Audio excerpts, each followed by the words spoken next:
last Wednesday, I met my new class. I'm a teacher, but I'm also a study coach. And I met my new class, 1G, in a park at Tilburg.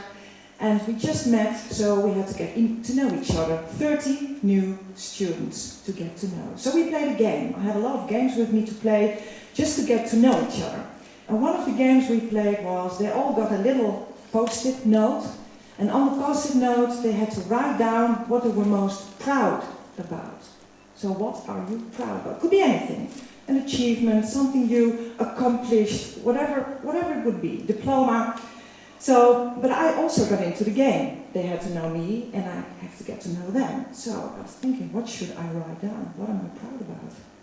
And I couldn't think of anything. Well, just something like, well, okay, I won this award once for the book Generation Einstein, and the reason I'm proud of it is because when I had a writer's block, and I had lots and lots of writer's block, because in my mind I could see whole hordes of people shouting, boo boo, what a lousy book, and then I couldn't write anymore. So I thought, Inez, just relax, just write, there's no need for you, you don't have to win awards or anything. And I got one. So I was a bit proud about it, so I thought, well, okay. So I wrote it down, I'm proud about, I've won an award for the book. And then we all put our little post-its in the middle of the group, and then we started. And then at the first student, it was my turn first time, I picked up a post-it, and it read, I'm so proud about my mother, who in time of adversity took care of my little brother, my sister, and me. And then I realized the huge mistake I made. And I got ashamed, because every post-it, every little yellow note had something like, I'm proud of my brother who achieved this, I'm proud of my family. Okay, there was one who was proud.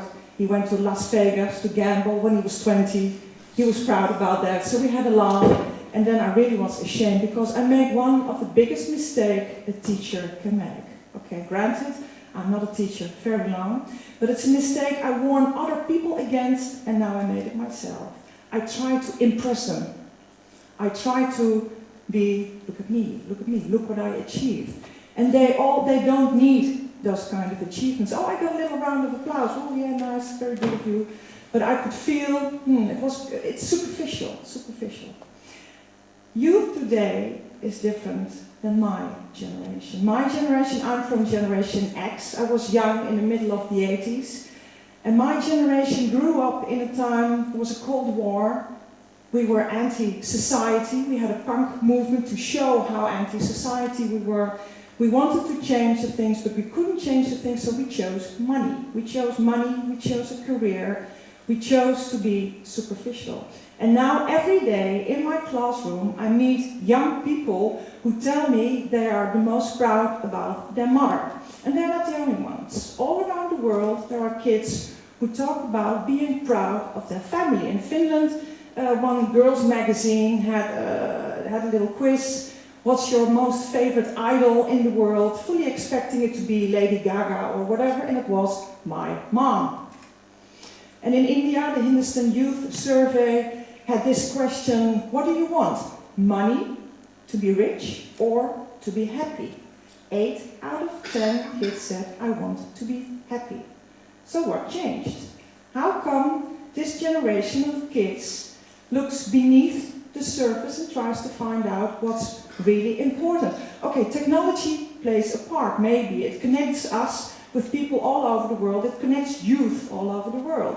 Alan Greenberg wrote a manifesto called Generation We, and he had a survey amongst American teens, and it was this one question about, so who do you feel more connected to? Connected to your fellow Americans in this country, or to people of your own age all over the world? And for the first time they said people all over the world. Well, we know how isolationist Americans can be, but their youth are looking abroad. They're looking around themselves, they're going outside of their own borders to look and to see other young people.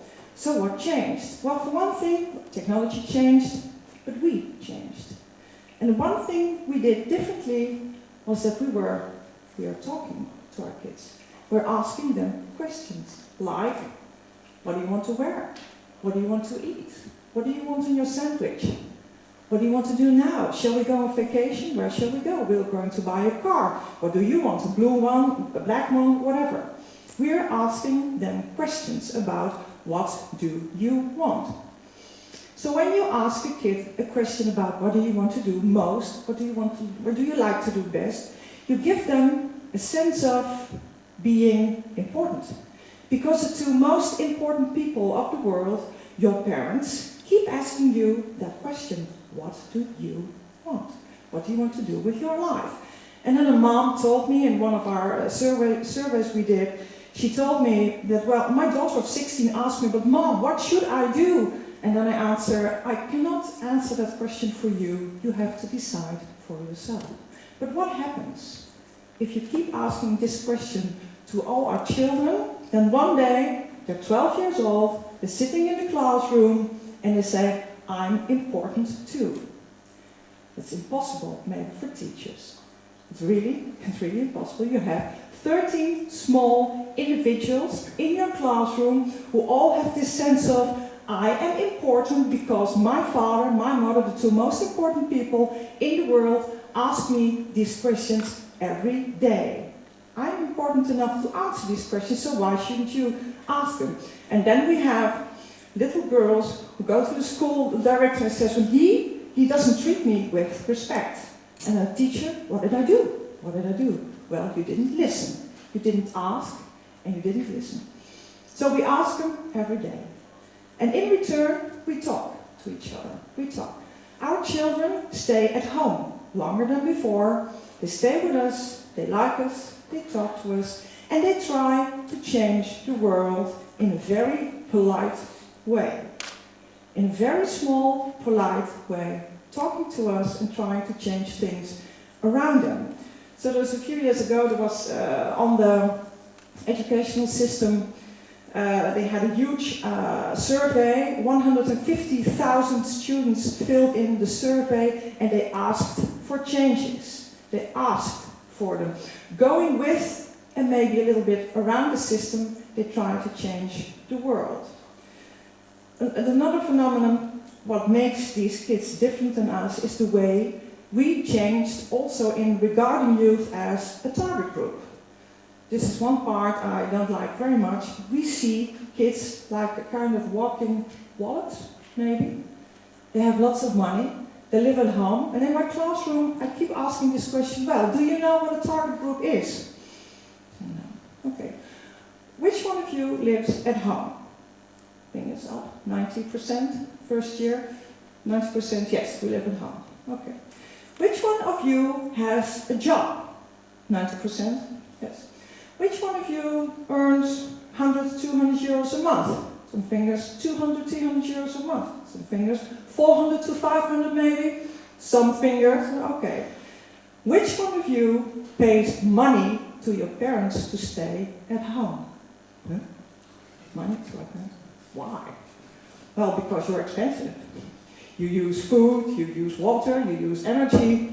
Not one of them pays their parents anything for living at home. So they live at home, have their jobs, do anything they want, and have lots and lots of money. That's why they are a target group. So there's a lot of commercial organizations who want to have a bit of the money of the youth, and they try with campaigns, with even educational folders and leaflets. They try to get into the wallets and into the hearts of our kids. But what happens when you're young and you see all these people who want to have some part of you, your money or your soul? What happens? 7-year-old girl wrote a letter to a magazine saying, well, I got myself a Furby for my birthday. Maybe you know Furby. Once it was toy of the year 2000. And she said, don't ever buy a Furby. It's a lousy thing. It doesn't do anything. It's stupid. It's boring. You should never ask for a Furby. She told this to a magazine. Now kids all around the world tell each other what not to buy, what not to do, what to like, what not to like. They are a power unto themselves, and small as they are, they grasp the mechanics of how we deal with them, how we want to sell them things, and how we want them to buy our stuff. So what should we do?